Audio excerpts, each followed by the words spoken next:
When I say I don't want to fight Mexican, it's because I represent Mexico. I feel like Canelo's a fucking pussy.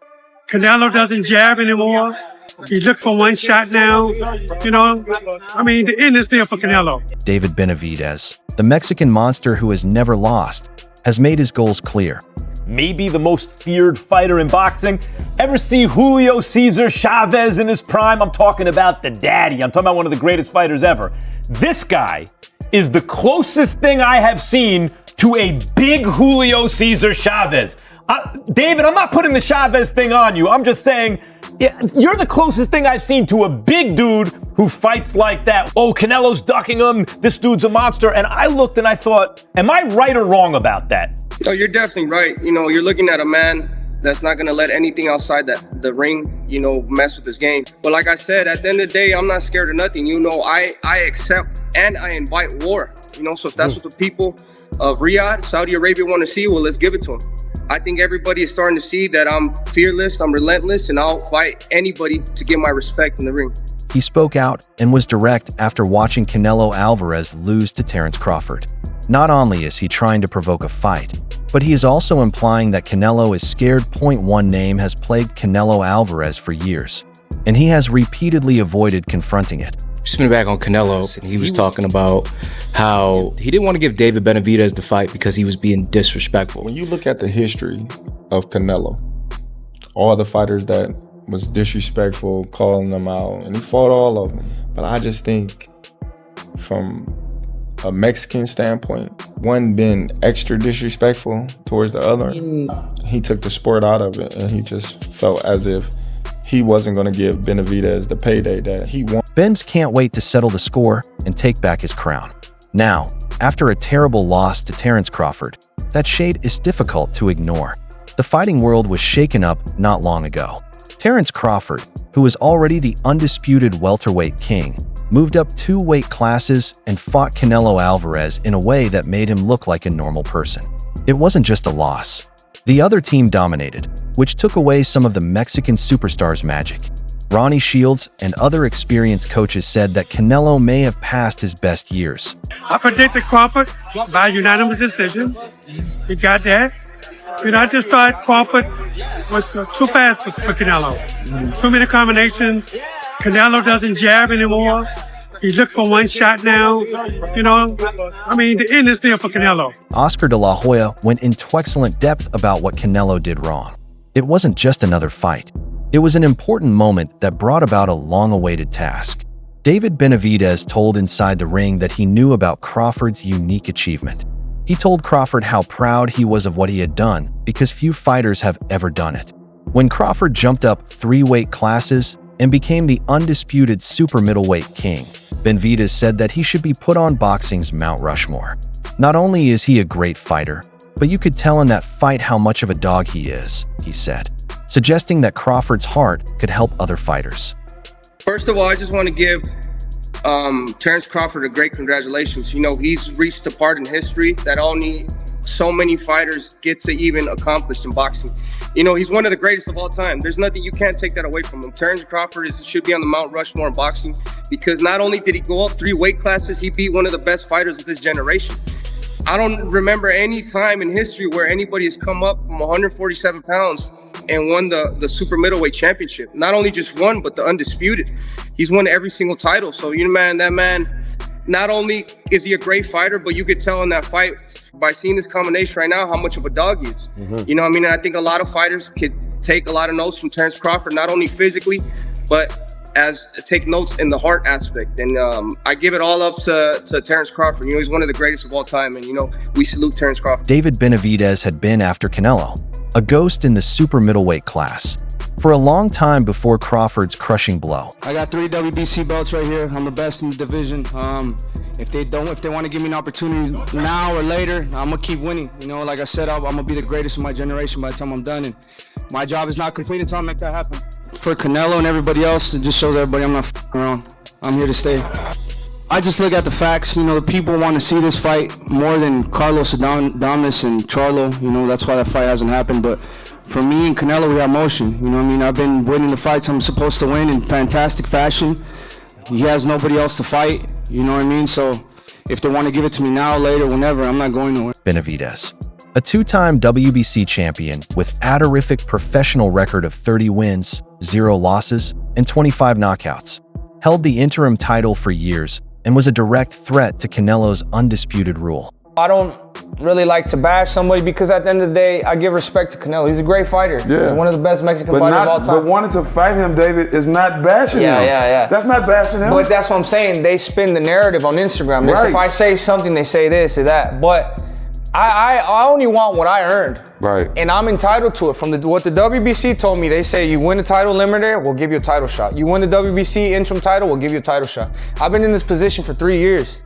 So just because Canelo, he could do what he wants, as he says. Right. He's not going to fight the top competition. And he's holding all those belts hostage, bro. And it's not like, you got other great fighters too. You got me and David Morrell's there. Yeah. How is it fair that these sanctioning bodies let him pick and choose who he wants to fight? And then the Canelo fans too that be talking shit, bro. Like, do you guys not want to see the best fights? Right. Like, I don't understand. I'm just trying to make the best fights happen. And that's it. At the end of the day, I just want to give the fans what they want to see. Yeah. The talk wasn't just whispers. It was made of stone. It was said that an unbelievable $70 million deal was made for Canelo for the fight. The deal was confirmed by Benavidez, who said he was paid a set amount of $5 million to make it happen. I'm not scared of nobody. I've heard everybody that's been in front of me, and Canelo's no different. And I will hurt him too, and I'll take all his belts. It's crazy that he asked for 150 million or 200 million to fight me, but he still has the nerve to say that I don't bring nothing to the table. So if I didn't bring nothing to the table, why are you asking for more money than you won in your whole career if I don't mean anything? Maybe after he gets that money, he could buy himself a pair of balls. What I wanted to tell you guys too, I mean, this guy, he's making the most money out of everybody. He's charging you guys so much for the pay-per-views. It's like he's spitting in your guys' face, saying that he doesn't give a f what you guys want. He's not gonna give you the best fights. He's gonna fight the fights that he wants. In my opinion, that's a little bit disrespectful to the fans, but he has cult-like fans that, you know, they don't tell him shit and they're happy with whatever he does. But at the end of the day, if you hold all the titles, you got to fight the best in the division. I'm #1 in the division, #1 contender. The second one is David Morrell. He's not fighting me, nor he's not fighting David Morrell. So it makes no sense. How is he going to call himself the champion and have all these belts if he doesn't fight the #1 or the #2 guys? Why is he asking $200 million?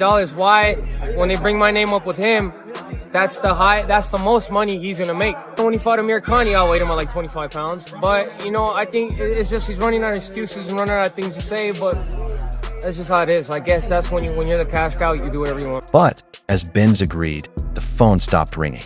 There was no answer, no talk, just silence that was unbearable. There was more to this than just talk from a new rival. Benz walked through fire to get his seat. His two most recent and memorable performances demonstrated his argument. First, in a nasty grudge match, he beat and crushed Caleb Plant with no mercy. Then he wiped out the previously unbeaten and very skilled Demetrius Andrade, which made his camp cancel the fight.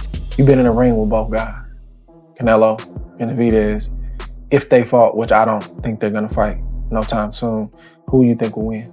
Man, that's hard to say. I think both have pros and cons. You know, I feel like the things that Canelo does better than David. There's things that David does better than Canelo. In a way, I'm not comparing it to this fight, but it's like the better be of Bivol fight. You can say who you think is going to win. You can't say like, oh man, I'm surprised that Bivol won, or I'm surprised that Better Be of won. You're like, man, that's a damn good fight. So-and-so won. So kind of how I feel about the David and Canelo fight, like who had the best camp, who has the best game plan, who slept the best the night before. And it's not much that separates guys at that level. If David can get on him with his combinations and not give him room to breathe, then, you know, that's probably a night that David gets his hand raised. You know, if Canelo is able to slow the pace down a little bit and catch him with a big shot, David's been dropped before from an off-balance shot. He wasn't really hurt, but, you know, would you be surprised if Canelo stopped him? You know, no. So it's hard to say, but I get asked that a lot. He thought about his path and said, "Since I was 3 years old, I've had one dream only, and that's becoming the greatest boxer of all time. And that's exactly what we're going to accomplish." He said that his desire to be successful drives him to go after the biggest names. You're looking at the one that's gonna chase all of them. Like, these guys are monsters, but this is the monsters world. What happened next would make things even more dramatic. If Canelo was 100% confident in himself, I don't know why he wouldn't fight me. especially since, seeing that everybody in his team is on steroids, which means including him, so he never got off You the think he's on steroids. steroids? Of course. For How sure. does five? You saw De La Hoya How do five people out of your camp get tested positive for steroids? Right. You know what I mean? All those fucking dudes in that camp are dirty. Call for David Benavidez once this fight is done. Is that a fight that you can see happening before the end of your career? Look, I never say no to anything. We'll see later. But I'm focused 100% on this fight. Is there a possibility, or you just go one at a time and you also speak with your team? Yeah, I go one at a time, but it's a possibility, always. Right. But I've been in this position my whole life. One was Stroh, that was in Tron in 2012, 11.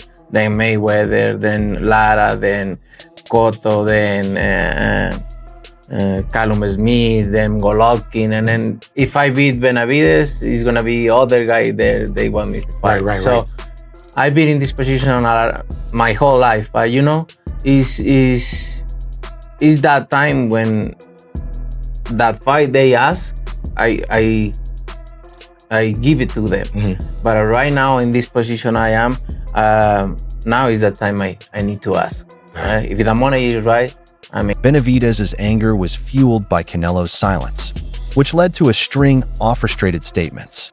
In the same interview inside the ring, Benavidez didn't hold back when asked how Canelo has dealt with his appearance. He made it clear he's definitely scared of me. He asked what the reasoning was. Why don't you make a fighter who is talking trash in front of you look bad by beating me in the ring and making a lot of money? Benz went into more detail about his opinion by pointing out that Canelo had trouble against stronger opponents like Bivol. He told me that he can't stop thinking about all the good things about me. He sees more in me than just speed and strength. He sees a lot of heart. It doesn't scare me to fight another great fighter because I know it will make me better as a boxer and competitor, he said to show how fearless he was. So the way I've seen him handle my presence is he's definitely scared of me. If you have a fighter talking so much trash in front of you, why don't you make an example of him to the world? Beat me in the ring and make a whole lot of money. But Canelo Alvarez, as you can see from every time he fights a guy that's big with power, like Bivol, you know what I mean? And he's not able to suppress these fighters as much as he's able to suppress the little fighters. You know what I mean? So he sees a lot of things in me that he can't stop. Not only does he see speed, does he see power, but he sees a lot of heart in me. You know what I mean? At the end of the day, I'm going in there and I want to prove myself to the world that I'm the greatest fighter. And it doesn't matter. It doesn't scare me to get in there with another great fighter because I know that elevates me and who I am as a competitor. Benavidez, who is becoming more sure of himself and reaching his peak, thinks Canelo missed a fantastic chance. He would have beaten me back then if I'd had a chance to do so. It's no longer possible for him to beat me. At the end of the day, he should have took the fight with me way back then because if he had a chance to beat me, it would have been back then. He has no chance of beating me now, especially now. I'm getting all this confidence. I'm stepping into my prime. I'm able to deal with these bigger shows better. You know what I mean? I'm able to thrive in these shows. I'm able to, every time I fight, I'm always winning by a significant amount.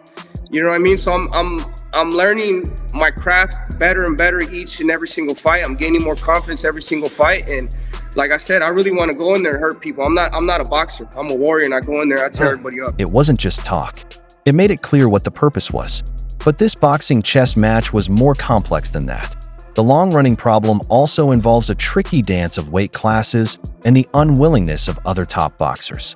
Benavidez just moved up to the light heavyweight division, which says a lot about how comfortable and ambitious he is there. When asked directly in the interview if he could still make 168 pounds, Benavidez said he couldn't. You should really let Terence Crawford live, dude. That is how he does things. I stopped being interested in 168 a long time ago. He made it clear what his current goal is. I feel better when I'm 175. I want to find a better BF. I'm looking for Bivo. You should know that I'm after the bigger ones. I'm going after Sud Ramirez at cruiserweight. comes a time the new guy steps up that says, I am the new guy to carry that torch forward. Kind of like how when you beat Tyrone Woodley, because you were the guy coming up and Tyrone Woodley was a dominant champion for a long time and you went and you beat the shit out of him. It's the same thing. I'm preparing very hard for this fight whenever it does happen. I don't know when it's going to happen, but I stay training, I stay evolving as a fighter. Not only do I want to prove to the fans, but I want to prove to myself that I'm the best in the world. So if the fight comes, good. If it doesn't, it's not the end of my career. And if he doesn't want to give me the opportunity at 168, that's why I'm going up to 175 right now. Because I'm not going to wait for nobody. This fight's going to put me at the #1 contender to fight for the WBC title. And those are going to get unified at 175. So, like I said, dreams always come true. It doesn't matter if somebody else is trying to stop you. You're going to find your own way and you're going to make your dreams come true. To be honest with you, man, let Terrence Crawford live. That's his weight class. I lost interest in 168 a long, long time ago. I know that we could get offered a lot of money to go down to 168, but I'm more comfortable on 175. I'm chasing better beef. I'm chasing Bivol. I'm chasing these other bigger. I'm chasing Surdo Ramirez at cruiserweight. You know what I mean? So I've been at 168, but I have no interest in going. This move messed up the Canelo story by suggesting that Benavidez might grow too big for the division where Canelo has all the belts. In another intriguing turn of events, after Crawford's historic win, his trainer, Brian Bomac McIntyre, quickly ruled out the chance of a future fight with Benavidez, saying, "We're not interested in that." This made things strange for Canelo because he had less reason to stay away from the fight that everyone wants to see. It's not that important to me to watch Canelo get beat like a rag doll all over the ring. It's not that important to me, bro. And that's what's going to happen if you fight David Benavidez. So the only reason that we really interest you is that you have to see that. I don't care to see Canelo get beat up like that. It doesn't really... I'm not saying he gets beat up, but I think he gets hammered. Okay, but regardless. So if David Benavidez wins the fight, that's my point. I think David's going to be the next star. And Canelo has to do what great Mexican legends do. They fight the next guy. They all do that. I want that. I think that's important for the legacy of the sport, for the legacy of the Mexican. That's the problem. Why do we have to care more than problem. Canelo, though? But Canelo, you know what Canelo does care about? The green. The green, obviously. The 150, 200 million, he cares. In life, there's everything 200 is about million, that now. there's 200 million thoughts about caring for that fight now. So, listen, we make that fight. However we make that fight happen, I think it's important for that fight to happen. I really do. I think David Benavidez has that star quality to be the next face of boxing. And beating Canelo, I think, really matters. But Canelo still had other choices. That's how it looked. Canelo is at a very important point in his amazing career right now. Since Crawford's loss is still fresh in his mind, he can no longer fight anyone else. This makes his schedule free. He still has 2 fights left on his deal, and everyone is excited to see what he does next. A lot of experts think that Benavidez is the only reasonable choice. A new, dangerous opponent who has earned his chance. They're going to say, yeah, you fighting, but you avoiding the monster. You understand me? That's going to tank the rest of his career if he keep trying to fight. Well, it's tough to say because he's made enough money that he can retire. He really has nothing else to prove. We saw him go up. He tested himself all the way up as far as he could go. He won the light heavyweight title, then he lost to B-Ball. So that shows that the light heavyweight was his ceiling. And that's good enough. Really, right now, he got nothing else to prove. Of course, if you keep fighting, people going to demand you fight the monster because both you guys are Mexican. But to me, you probably shouldn't do that. You understand me? It's probably not a good fight for you at this point, for real, especially coming off a loss to Terrence Crawford. It's just, to me, I don't see the hunger there to really beat the monster. You understand me? And that's what my problem was already. I didn't think it was a good fight for him because I don't think the hunger is there. Terrence Crawford just showed us that the hunger is really not there anymore like that. You understand me? So you have to be extraordinarily hungry to go out there and beat the monster because you got to put pressure on him from round 1 to round 12 or it's not going to work. And if you're not hungry, you're not going to do that. Same thing he would have had to do to Terrence Crawford. You had to put pressure on him from round 1 to round, I'm talking about solid pressure, no space between them. He had to be in his chest for 12 rounds. But he ain't hungry enough to really do that. So if you're not hungry enough to do that, don't go waste your time. Just call it a day because everybody gonna want to see you fight the monster. I don't know if they're gonna be cool as you fight anybody else, but they're gonna keep pushing the monster narrative at you. You feel me? Now if he wants to have a few more fights for himself, that's cool, but then it's gonna get very tainted with the fact they're gonna say, yeah, you fighting, but you avoiding the monster. You understand me? That's gonna tank the rest of his career if he keep trying to fight. So it's better for him to just call it a day. But Canelo could always pick a fight that isn't as tough, which would protect his record and let him stay on top longer against easy opponents. The boxing world is waiting to see if Canelo will finally take on a challenge or keep avoiding tough fights. A guy, look, Canelo never ducked anyone in his career until you got to super middleweight. And he clearly has not fought you even though you were the #1 guy. But otherwise, he's been a guy who's willing to fight everyone. And I have thoughts about that I want to ask you about. But I don't care. I fight anybody. And I fight all my entire life anybody. What do you think? I don't want to fight with Juan Mexico or Benavidez. But look, I hear his dad talking a lot of shit. But look, he's accomplished nothing. One single champion, Anthony Dirrell. Please, don't disrespect myself. Please, guys. The video for today is now over. Remember to like, subscribe, and click the bell icon if you liked it so you don't miss any more movies. Remember to leave your thoughts in the space provided. Watch out for the next video.